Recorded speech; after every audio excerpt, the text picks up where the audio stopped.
भगवती उत्तम श्लोके भक्तिर्भवति नैष्टिकी। ओम नमो भगवते वासुदेवाय।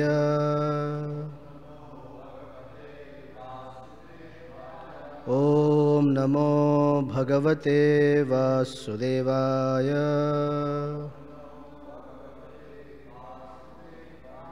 ओम नमो भगवते वासुदेवाय। Welcome back. So, continuing from Canto 9, Chapter 9, this is text 16 and 17, because the two verses only 16 is on the board. Shruto bhagirata jagne tasya nabho paro bhavat sindhu dvipastatastasmad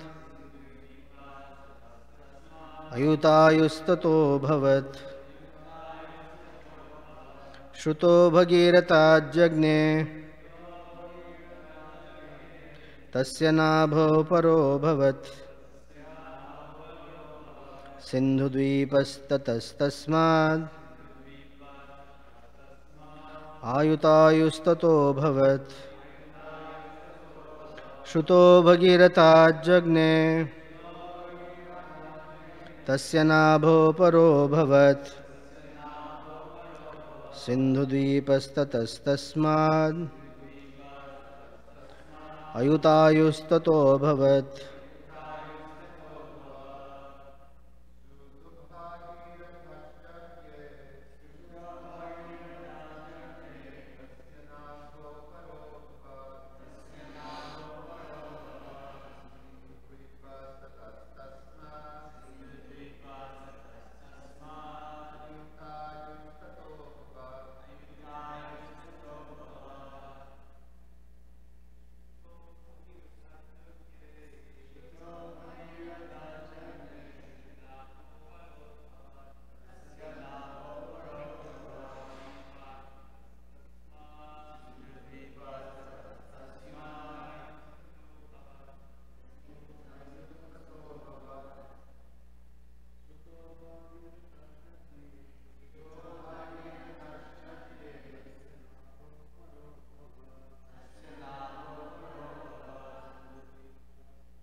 Shruta, a son named Shruta. Bhagirathat, from Bhagiratha. Jagne was born. Tasya, of Shruta. Nabha, by the name Nabha. Aparaha, different from the Nabha previously described. Abhavat, was born. Sindhudvipa, by the name Sindhudvipa.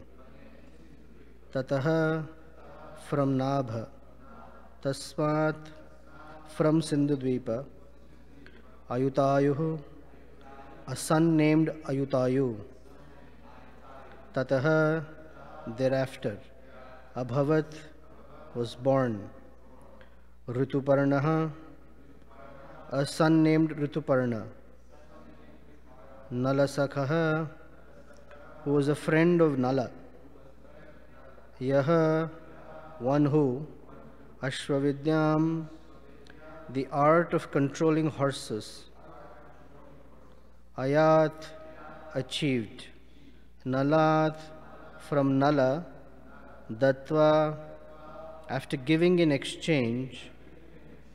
Akshahridayam, the secrets of the art of gambling. Cha, and Asmai, unto Nala. Sarvakamaha, by the name Sarvakama. Tu, indeed, Tad Sutam, his son, the son of Rituparna. Translation and purport by Srila Prabhupada ki jai. Bhagiratha had a son named Shruta, whose son was Nabha. The son was different from the Nabha previously described.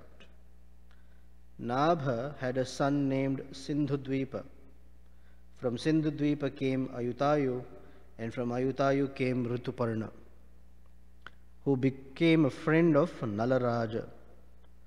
Rituparna taught Nalaraja the art of gambling, and Nalaraja gave Rituparna lessons in controlling and maintaining horses.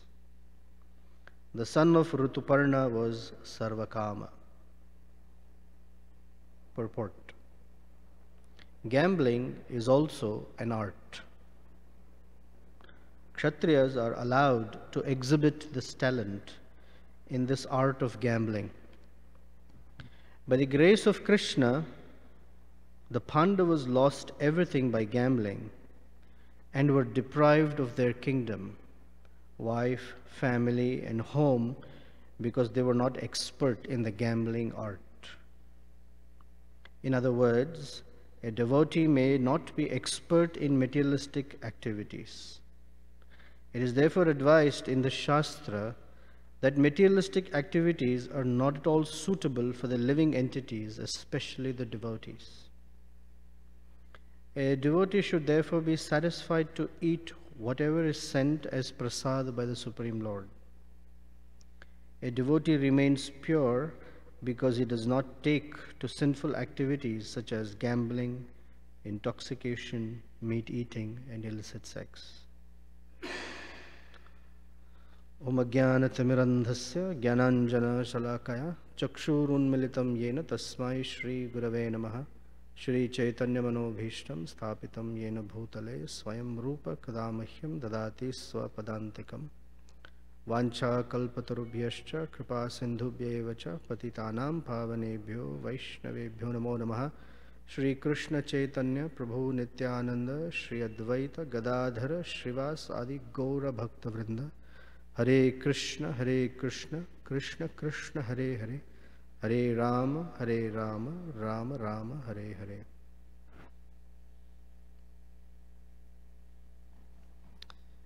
Welcome back. Nice to see you, Anastasia.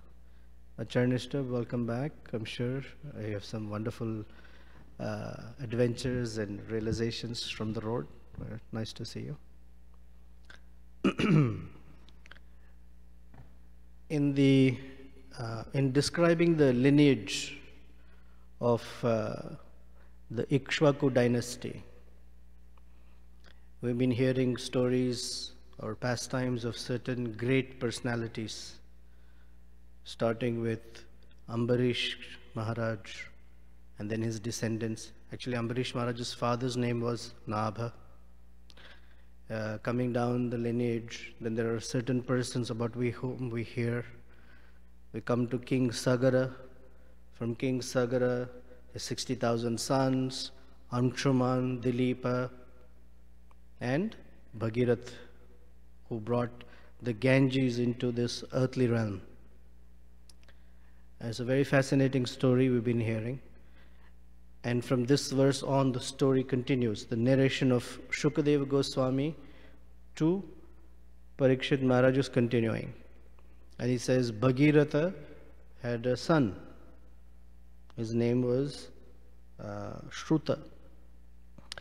And then Shruta had his son, who was Nabha. And he says it's a different Nabha from, like in traditions, we have people naming their children after their great-grandfather or grandfather, right? At least in America we have such and such junior, such and such the third, right? I haven't heard such and such the fourth and fifth, but at least till third I've heard it. But we have King James the seventh, the eighth, and names like that. Why did they put a number? To say that this one is different from that one. And in other traditions, they name the grandchildren or great-grandchildren after their grandparents or great-grandparents. They have some middle name or first name like that, in recognition and respect for that ancestor. So his name was Nabha, and Nabha had a son Sindhudvipa. From him came Ayutayu, and from Ayutayu came Rituparna.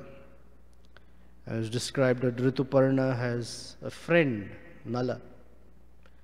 And friends, at least in our childhood, we used to exchanging with each other what we had and what the other didn't have and we wanted from them. Baseball cards. I have this. What do you have? Okay, I'll give you one of this. Can I get one of that? When we were children, we used to trade with each other different things because I wanted something that he has and he had something that I had. So we would trade, right? We were always children, they trade with each other. And when we grow up in life, this whole concept of trade is such. There is one party there, there's one party here. They want something and we want something. That's how the concept of business and trade started. Of course, business is all about you give services in return for money. But previously, trade was you exchange goods. Oh, you're a farmer, you have a lot of wheat, I have a lot of vegetables. I'll give you some of my vegetables, I'll take some of your grain. And there would be some way, it's called barter system, some way we'd exchange with each other goods and services. So because these two were friends, they had a little exchange. Oh, I'll teach you how to take care and control the horses. Oh, great. I'll teach you gambling. So Nala learned gambling from Rituparna, and Rituparna learned how to control and take care of horses. And then it goes on, the son of Rituparna was Sarvakama. And keeps going from there. Text 18, it says, Sarvakama had a son named Sudasa, whose son was also known as Sudasa, the husband of Damayanti. Sometimes Sudasa is known as Mitrasaha or Kalmashpada. And because of his own certain activities, Vasishta cursed him. So he's going to ask him, oh, what happened? Why did Vasishta curse Kalmashpada? So as they're going through the story, Prabhupada's interjecting a little insight for us. And he starts first that gambling is also an art. I don't remember the 64 arts, but in the Krishna book, it is described that there are 64 arts. I'm sure music or singing, dancing, playing of instruments, the art of drama and all that. Prabhupada says gambling is also an art. And Krishna learned all 64 arts, which no human being can ever learn all 64 arts. They may learn 1 or 2 or 3 or 4 in their entire lifetime. But Krishna went to Sandipani Muni's school and learnt all the 64 arts in 64 days. So he joined school and in 2 months graduated literally. He knew all the 64 arts like that. I mean, how is it possible? It's not that he's learning, he already is the Supreme Personality of Godhead. But he became proficient in all 64 arts in 64 days.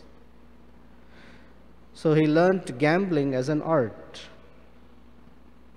So I'm going to ask you, why is gambling considered an art? What is the art here? Deceiving? Okay. Bluffing. Okay.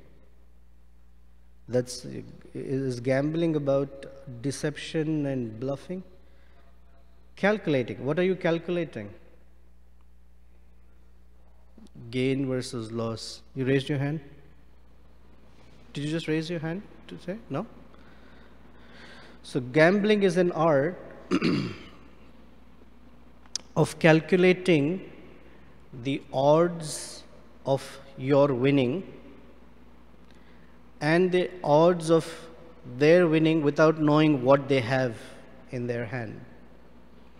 So generally we think of gambling with these cards, okay? But whether it is cards or the roulette or any type of game, it's all about calculating probability.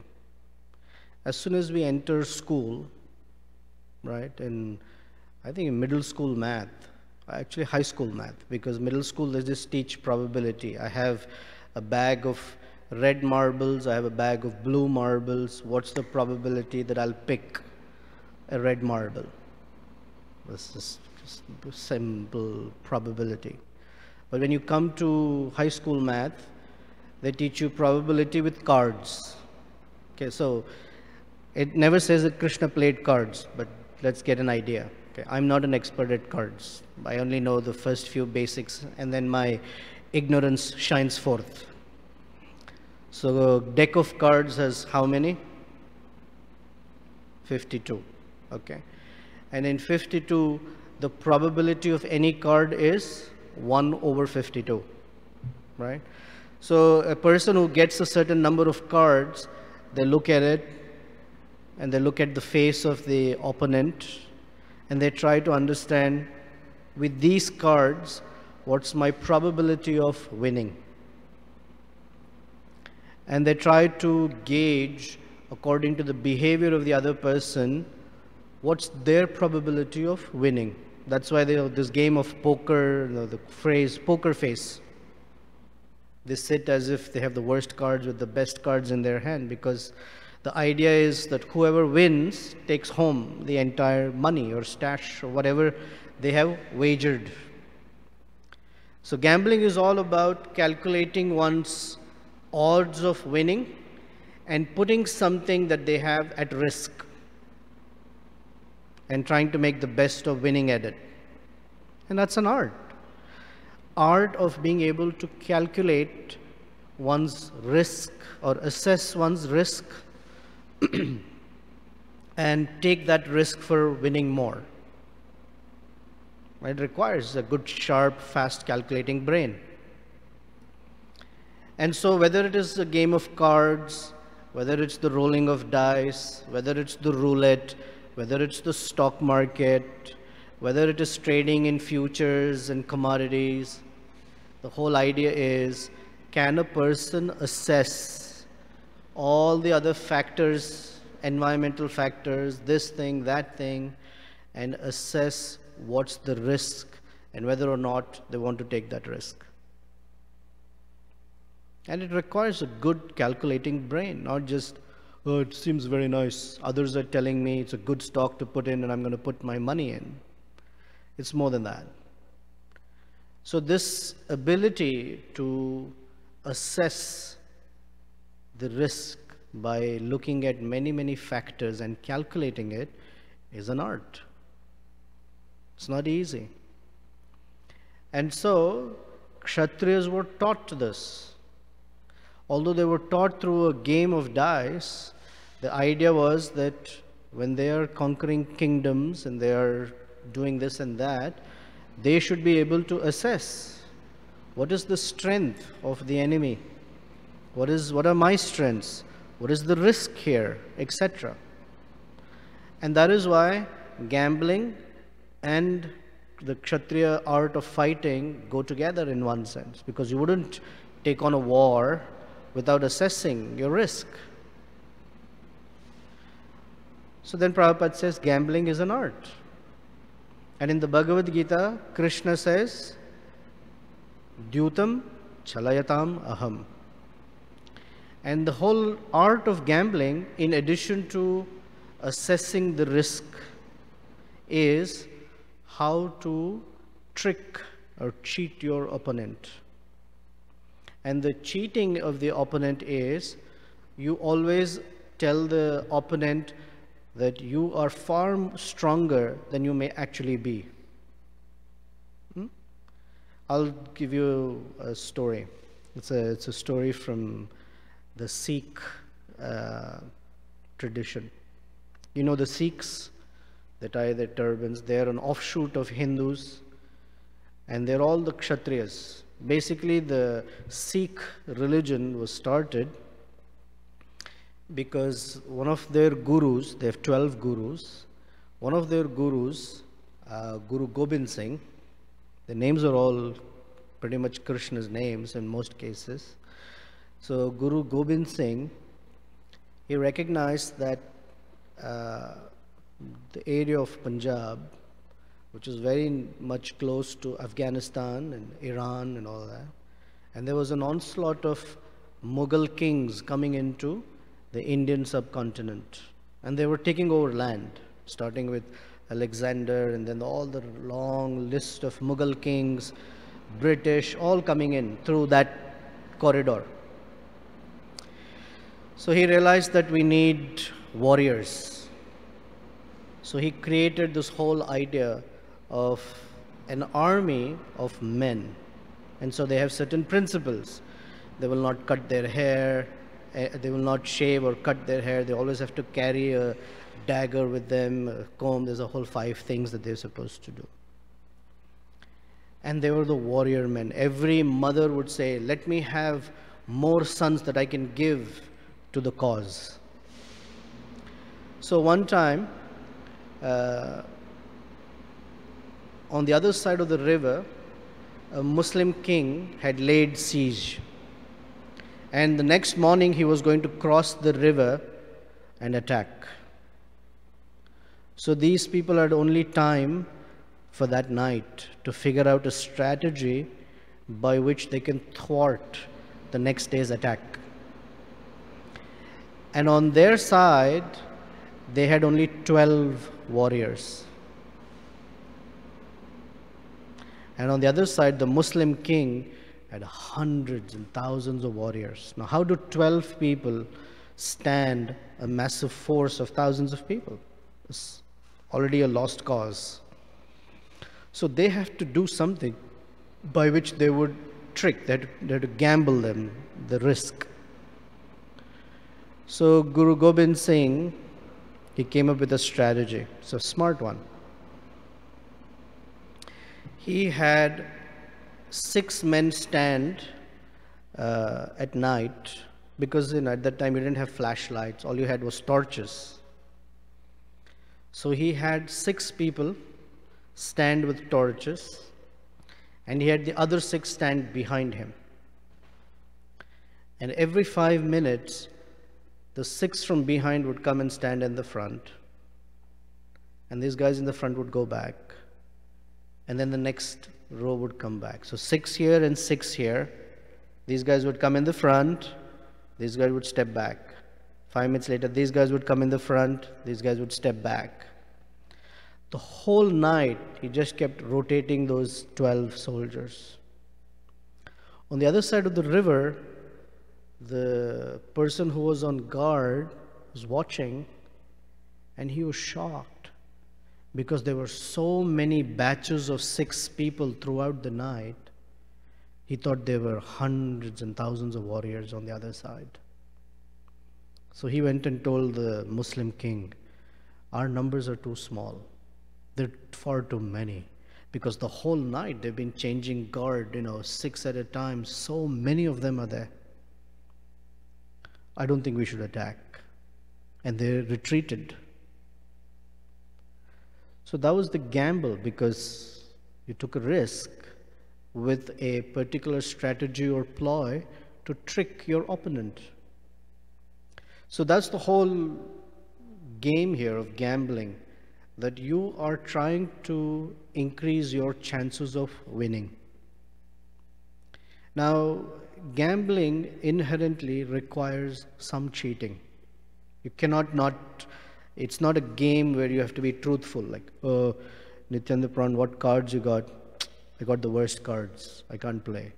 Then the opponent will take away all. So we have to say, I have excellent cards. I have to bluff. And I have to show that I have excellent cards and try to win with that. So Lord Balaram, he was playing a game of dice with Rukmini's brother, Rukmi. It's the story in Krishna book. And Balaram was not such an excellent player, but he loved to play. And every time Lord Balaram was playing with Rukmi, Balaram was winning. So Rukmi, he cheated Balaram to win. So when he played the game of dice and he won, he said, ha, ha, ha, ha, Balaram has lost. And he made such a big hue and cry about it. Because he cheated, Lord Balaram knew, this guy's cheated. Picked up his gada and smashed Rukmi's head and killed him on the spot. Because previously Krishna had promised, I will not kill Rukmi. When Krishna was kidnapping Rukmini and going away, Rukmi was in hot pursuit. And he had brought his entire army. And Krishna was ready to finish Rukmi. It won't take much. But Rukmini, who's in the chariot, prayed to Krishna, please, please, he's my brother. Please don't kill him. So Krishna just arrested him and sent him away. But Balaram, he didn't make that promise. So he took his gada and smashed Rukmi's head and killed him. Now, this is Balaram's intolerance of Rukmi's cheating. But when it came to the Mahabharata war, the whole war was staged from the gambling match. The Kauravas were thinking, what should we do to defeat Yudhishthir Maharaj? So one of the things in strategy is you assess the weakness of your opponent and you hit them where it hurts. So they discussed, should we debate with Yudhishthir Maharaj? No way, he is just too good. What is it that he's not strong in? Well, although he's a Kshatriya and he has the skill, this department is not very strong for him, gambling. So let's call him for a gambling match. And on the side of the Kauravas was Shakuni, their maternal uncle, Gandhari's brother, who not only was an expert at gambling, but he had mystical dice. Those dice were created by the bones of one particular rishi that had mystical potency. That if he said, I want the number 6, that's what he would roll. In that sense, the dice was already determined what number would roll depending on what number he wanted. Imagine, you play a game of dice and you always know what number it's going to cast. So he said, let's call Yudhishthir for playing game of dice. He's not good at it. All right. So then Prabhupada writes, Kshatriyas are allowed to exhibit this talent in the art of gambling. So Yudhishthir Maharaj was put into a dilemma. Please come and play a game of dice. So many people ask, why, when Prabhupada says we do not engage in gambling, intoxication, meat eating and illicit sex, Yudhishthir Maharaj should also have taken these vows during initiation, right? Then how did he gamble? Why did he break this rule? Now the thing was, he's a Kshatriya. So he was put into a situation where we found ourselves previously, I hope, sometime in life, damned if you do and damned if you don't. Anyone be in such a situation in life? If you do something, the outcome is going to be bad. If you don't do something, the outcome is going to be bad. So then Yudhishthir Maharaj had to choose. Do you become infamous by not performing your Kshatriya duty? Or do you become infamous by performing your duty? And because he's called Dharmaraj, he said, I would rather become infamous by doing my duty, because no one can ever point a finger and say he did not perform his duty.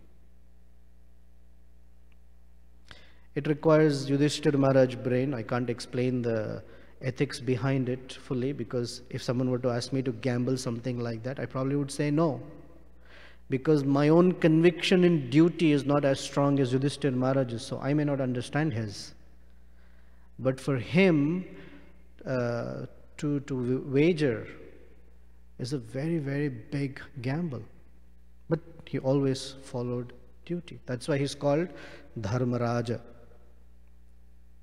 Someone who can go to whatever extent, at the risk of his own life, at the risk of all his possessions, at the risk of everything, at the risk of losing everything, simply to perform his duty. It's a very high standard. And like I said, I don't have the realization to comment on it, because I wouldn't perhaps do that. So he came to gamble, and they wagered with him. So first they wagered his riches, he lost. Then they said, okay, maybe next time, next game, you can win it back. Let's wager something else. So he wagered his entire kingdom. He lost that. Then they said, okay, maybe next game you can win it all. Then he wagered again his 5 brothers. He lost all of them. He wagered Draupadi. Now that went to such an extent that everyone else was telling him, what are you doing? What are you doing? Don't do this. This is Draupadi. You cannot wager her. He said, Draupadi. And he lost Draupadi. And when Draupadi was asked to be brought into the assembly, everyone said, oh, no, what are you doing? And Duryodhana said, she needs to sit on my lap. And if she won't come, drag her by her hair and bring her here. And Dushasana dragged her by her hair.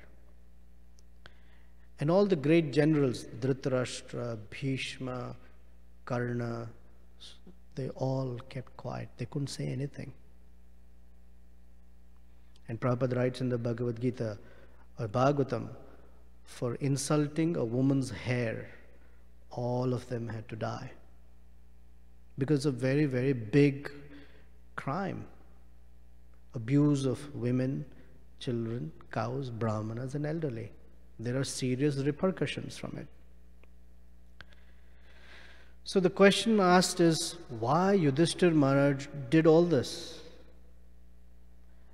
Then the answer commonly given is, Krishna picks certain persons to teach certain lessons to all of us. If Krishna picked someone very weak and they lost a gambling match and they wagered everything, then it leaves room for saying, hey, if someone more intelligent were there, they would not do this. And they would have not found the consequences of gambling. So Krishna picked the most intelligent, the most honest, and one of the most qualified persons to do this gambling match. And showed through him that there cannot be anyone higher than Yudhishthir Maharaj in terms of intelligence, skill, virtuosity. But even if he can face such dire consequences, then who the heck are we to risk such things? Because you have to get the highest example. Because beyond that you can't say, I think I'm more intelligent than Yudhishthir Maharaj, I can risk it. Cannot. So Krishna picked Yudhishthir Maharaj, just as Krishna picked Arjuna. Why Arjuna? became uh, disturbed on the battlefield? Why not Nala and Sahadeva, Nakula and Sahadeva? Why not some other king? Because there is no warrior greater than Arjuna. And Krishna took Arjuna's example. Because no one can say, oh, I'm better than Arjuna.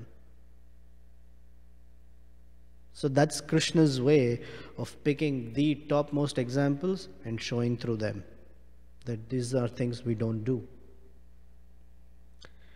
So then there is a risk that Yudhishthira Maharaj showed by his own life, but for those who like to gamble, Prabhupada says, are Pandavas, and he starts the sentence, by the grace of Krishna, the Pandavas lost everything. Usually grace brings things, right? When there is grace of God, things, abundance, and richness, and all come. Generally, that's the thought. But a devotee sees that whether something is coming or going, it's all Krishna's grace. So Prabhupada writes, by the grace of Krishna, the Pandavas lost everything. And this is the problem with gambling. You lose kingdom, wife, family, home, etc. So we don't play, ideally when we say no gambling, of course it means we don't go to the casinos and wager our money. We don't do that because the risk is very clear from Yudhishthira Maharaj's life. But gambling extends beyond that. Because in a casino, you're gambling with money. You may lose money, but at least your life is there. Some people lose to such a degree that their life is at risk, right? There's a standard plot of any movie or drama that you risk so much money, you owe someone so much money that they're on your case and they're threatening you. They will threaten to kill you if you don't return their money. So life is at risk in that sense. But then it's very obvious that when we take our initiation vows and we say no gambling, we're not going to the casino. So what is it that we are saying when we take a vow? No meat eating, no illicit sex, no gambling. What is it that we're saying? What gamble are we going to avoid? It's not just gambling with money, that of course. But the no gambling is two things. One, I will not gamble with life. Because it has taken me many millions of lifetimes to come to the lotus feet of the spiritual master and Krishna. And this one life, I'm not going to gamble with. Okay? So I will stay on the path of Krishna consciousness. I will let my life be guided. Because when one is guided, then the risk of uncertainty becomes very, very small. When one is guided by Krishna, that is Guru, Sadhu and Shastra, when I commit, I will live my life according to the principles of Dharma. I will live my life according to the guidance of Guru and Shastra and Sadhu. That's the vow we're making. I will not gamble by taking a risk of what I need to do in life just based on my own mental speculation of things. Of course, we're also saying, I will not cheat someone, because gambling breaks the pillar of truthfulness. So I am not going to cheat someone. I will live according to the principles of truth. Now, there are the small t truth and the capital T truth.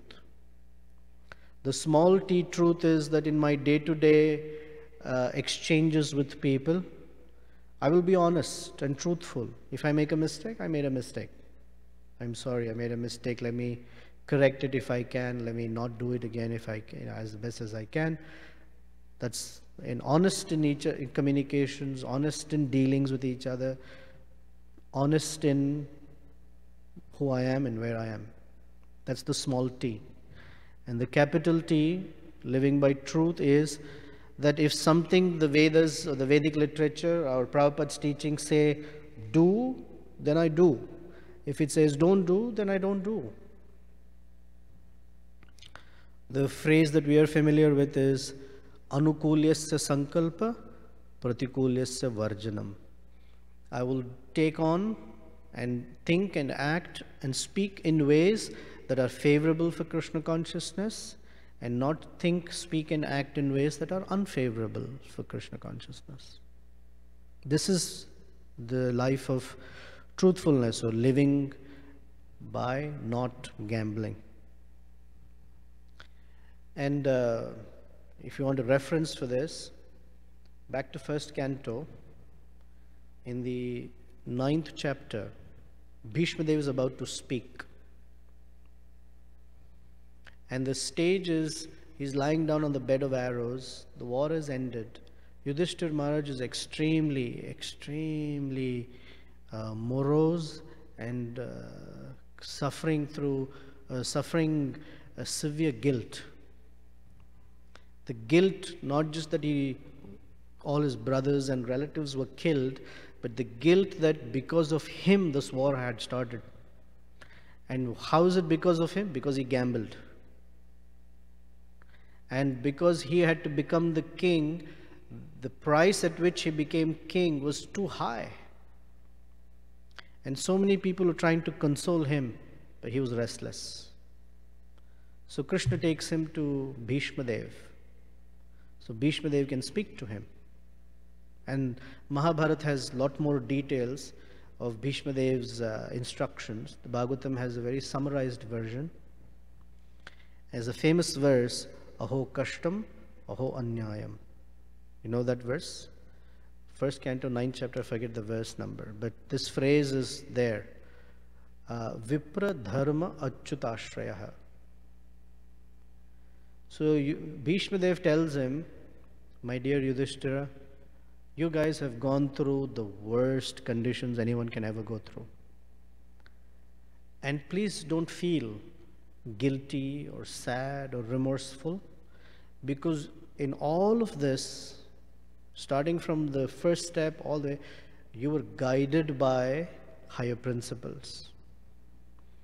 You were guided by the Vipras, the expert Brahmanas, who are not only well versed but established in religiosity. Vipra, Dharma. You've always led your life according to the principles of religion and duty. You've never violated your duty. And third, Achyuta.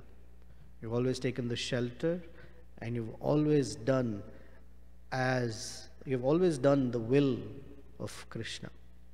And that is why, although seemingly you went through tribulations and all sorts of trials and all this bloodshed, still you stand above everyone else as the emblem of truthfulness.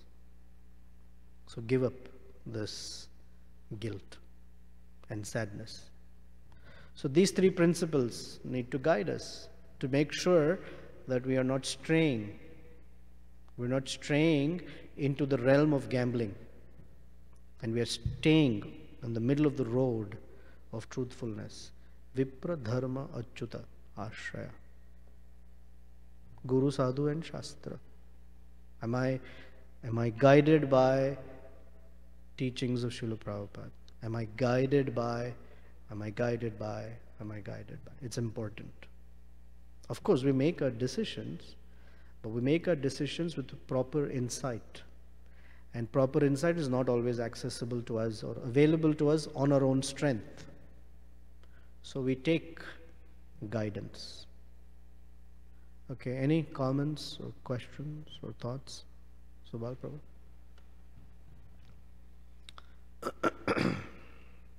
have two questions. Mm-hmm. One is in reference to Srila Prabhupada. I can't remember where, but that frivolous sports, and he just explained, just regular sports, like baseball, football, etc., etc. They're considered within gambling. And there is, in certain sports here in this country, you bet on sports. So that's a clear gamble thing. But I don't think Prabhupada just, put it just for that, but even just engaging in putting your time in watching sports, so that falls into gambling. Just for what you're thinking, what you're explaining about gambling one's life. I guess this one would be gambling one's time? I think so. I think it is more from the point of view of wasting time. I think that's the perspective. They're wasting time. So that can be anything, gambling with life. Movies, concerts, etc., etc. Anything that he puts all those into that category. Entertainment type of thing. Everything falls into gambling. And the other one But then there's the principle of recreation.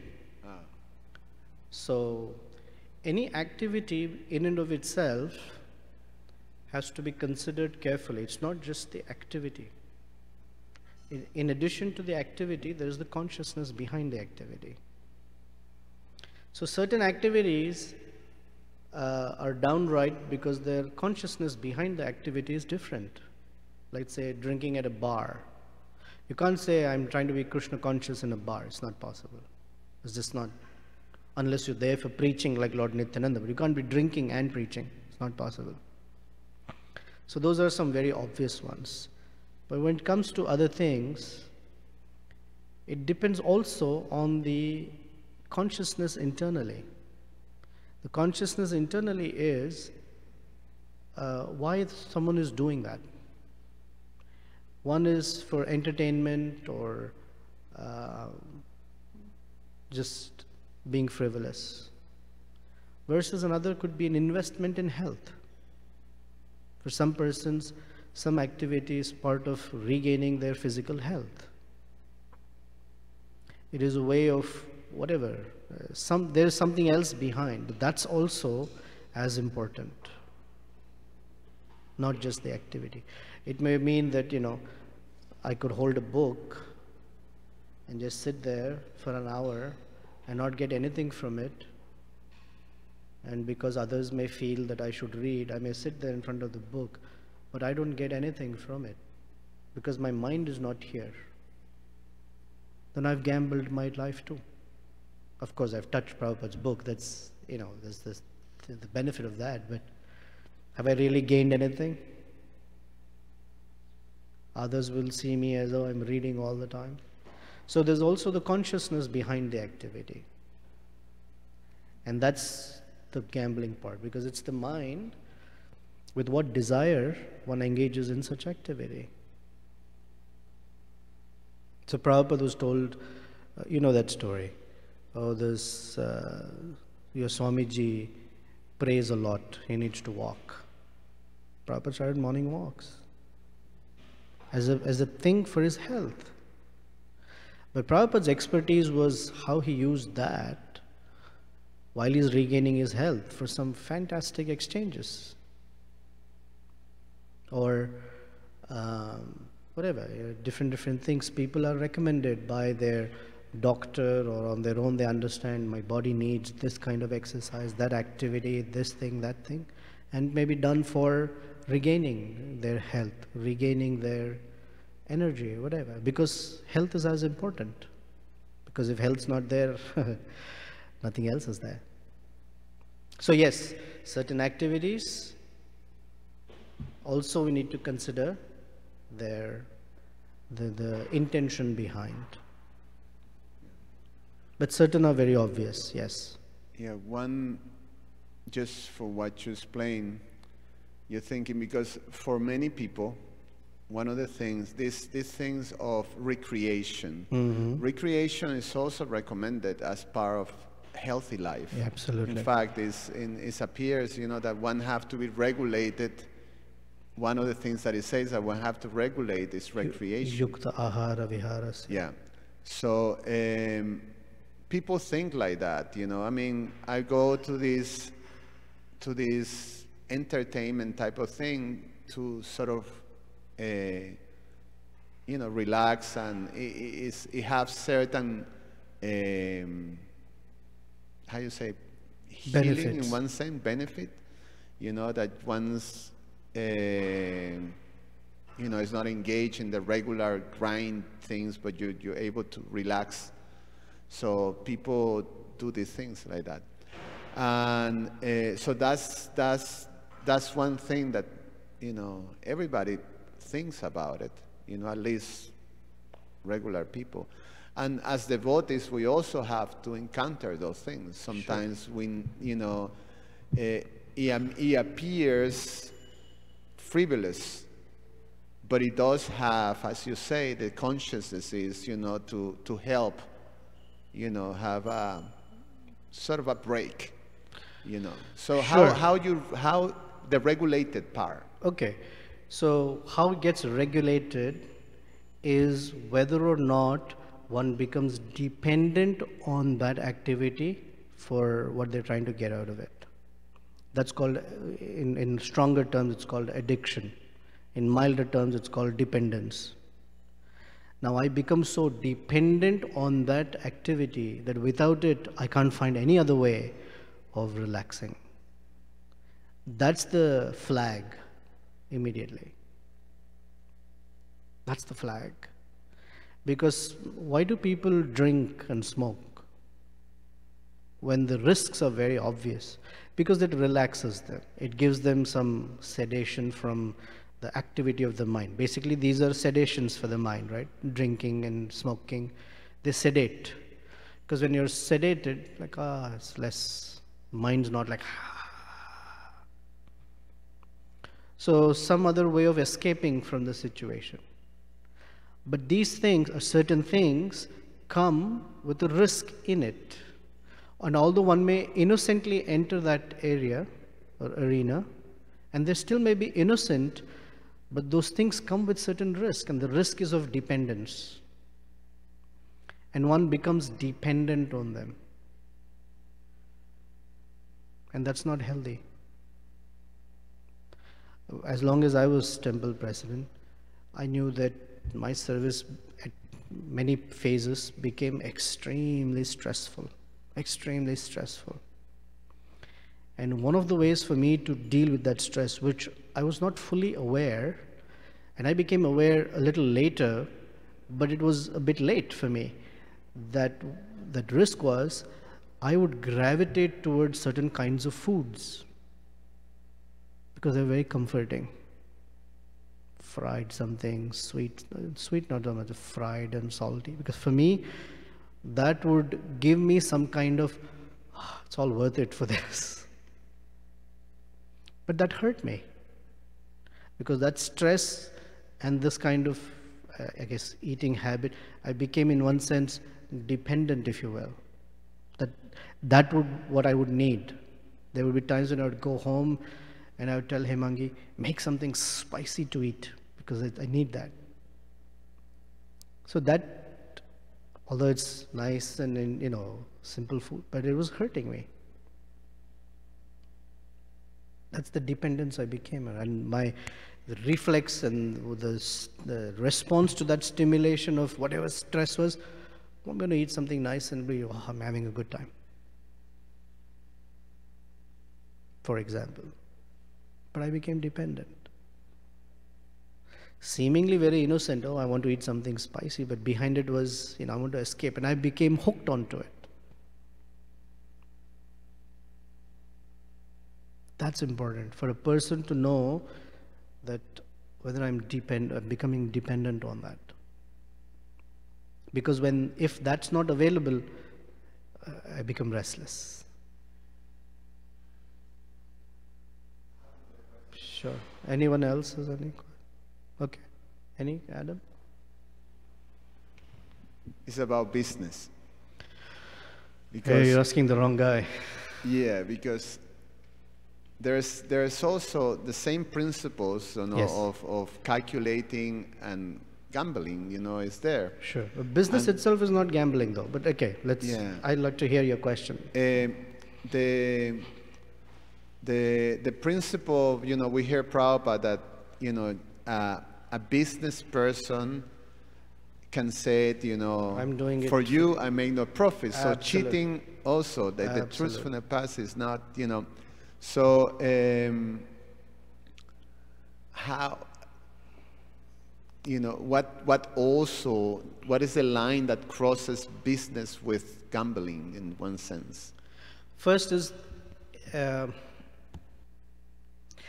some degree, any business or trade relies on uncertain outcomes.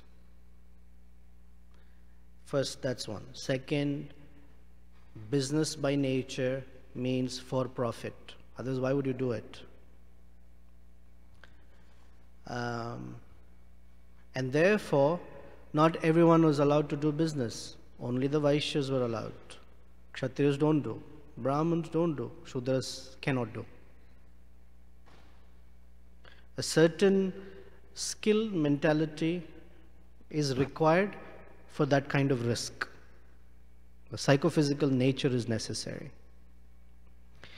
And then there is honest business and dishonest business. Okay? So taking risk is not a problem. Everyone takes risks. The Brahmins take risk because they are guiding certain people. They don't know if they will follow or not, but they have to give advice. So that's the risk they are taking. The Kshatriyas take risk because they have to fight a war. They assess what they have, how much money they have, whether they can fight the war or not. They're taking risk too. And so are the Vaishyas. Everyone's taking risk. That's okay.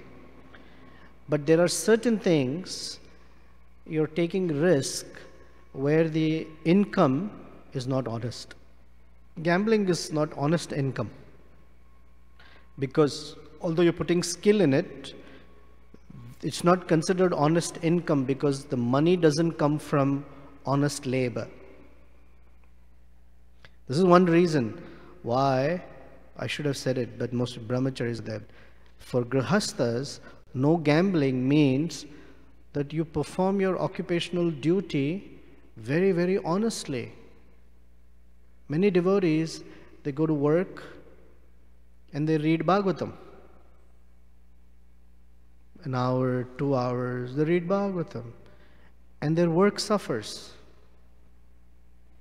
Or then they say, it's anyway materialistic, I'm not so ambitious. That's wrong. If we are being paid for certain activities, those activities must be done with 100% interest and attention, because that is also seva for Krishna. Otherwise one is gambling. Otherwise one is making a dishonest income by saying, oh, I promised I will work this, but I only work this, but I get paid for this. So business requires risk, no doubt, but not cheating. That's one. Second is the kind of business. There is one business which is just simple trade. The other is gambling on severe uncertainty. Stocks, futures, commodities. You're gambling on severe uncertainties, but what you do is you calculate and find out if there is least risk. But it's all based on calculations, it's not reality. We don't know. So that kind of business is very different. So when we say business, it's not fair to put everything in one box. Within that there is variety. There is this categories of things. Because trade is perfectly okay. Didn't Krishna say in Bhagavad Gita, Vaishya is Krishi Go Raksha Vanijjam. Krishi is farming, Goraksha is cow protection, and Varnijyam. Varnijyam means handling money. Is there. But then you have to consider what kind of business. That's one. Second, has the superior authorities given their blessing? Is that okay to do or not okay to do? In some cases, they may say it's too risky, don't do it. They don't do it. Like that. So we have to assess beyond just the initial level to the specificity of that business, that person, and their own character and nature. If the person is not genuinely honest, then that business, then they're dealing with risk. For a short-term profit, one may mess up a long-term relationship. Like that. Plus, are they violating other principles by the name of business? So engaging in a business that is making money out of uncertainty in the future has certain risks. Your entire stock market, for example, I don't know, for some reason picking on the stock market, how much ever wonderful the stocks are doing, there is always a line at the bottom, and most people don't read it. It's like a statutory claim on a cigarette packet. Past performance of stock does not guarantee future performance. It's their way of relieving themselves of that risk that we, or I, as a investor, is putting in it. Because stock market can go up and down anyway. Although people do all these modeling and say, oh, this is what we're predicting, they say that a monkey can pick stocks as well as anyone can, because it is so random. You never know. You may pick a company that is doing fantastic. Overnight, they can be done. And there's so many examples like that. In India, there was one company called Satyam Computers. Those guys rose to fame like anything. And they were India's second largest software company. But the guy sitting at the head, he messed around with the stock values, and there's something, I forget the details of what he did. Next day, there was no Satyam Computers. People had invested millions and millions, and people who had just small amounts, lost everything. And who's going to say, I will compensate you for it? No one. Because people are told, it's the risk you've taken. So, that's what you get. America's many companies like that. Famous guy in New York, he floated this something called Ponzi scheme. His name was Madoff. Right? Do you remember the name? Madoff. I forget exactly what a Ponzi scheme works, but basically it's making money out of cheating people. He made billions of dollars. When they caught him, overnight he went to jail. That's it. Everyone who had invested in those lost. Etc. So one should not just say business, but what kind of business? What are the risks in the kind of business? What other principles are there? And who's doing it? Like that. Okay, thank you. Hare Krishna, Srila Prabhupada ki Jai, Srimad Bhagavatam ki Jai.